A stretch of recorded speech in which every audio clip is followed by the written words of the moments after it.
গুলির শব্দ শুনে সবাই মানে দৌড়াচ্ছিল আর কি, মানে একটু নিরাপদ জায়গায় যাওয়ার জন্য আর কি।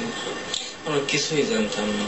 ওখানে 8-9 হাজার লোক, ওইখানে বাইরে থেকে বিভিন্ন ধরনের লোক আসছে, অনেক লোক কারে ছিল তারপর হলে মনে করেন আমরা 4,000 থেকে 5,000 লোক ছিলাম আর কি। না না না, আমি এগুলো চিন্তা করিনি। তার মানে সবাই ইউনিফর্ম করা আছে আর কি। এর মধ্যে প্রশ্ন উঠেছে, সেদিনের এই নারকীয় হত্যাযজ্ঞ হঠাৎ করেই ঘটেছে নাকি তা ছিল পূর্ব পরিকল্পিত। আহত বিডিআর জওয়ানদের কারো কারো মতে এ বিষয়ে কিছুই জানতেন না তারা। অসম্ভব, জানতে পারলে আমার সিনিয়র অফিসারদেরকে আমরা জানাতাম না? আমাদের যখন গায়ে গুলি লাগতেছে সেটাকে আমরা কি চেক করার জন্য চেষ্টা করতাম না?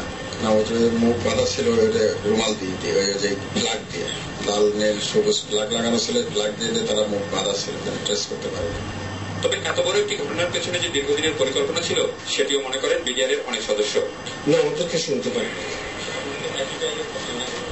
এরা তো বাইরের থেকে অনেক লোক আসছে, একই জায়গায় থাকলে তো মনে করেন যে সবাইকে আসি না।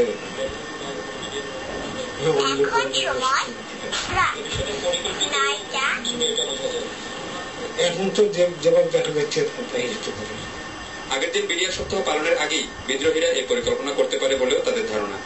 সাইদুল ইসলাম, বৈশাখী, ঢাকা।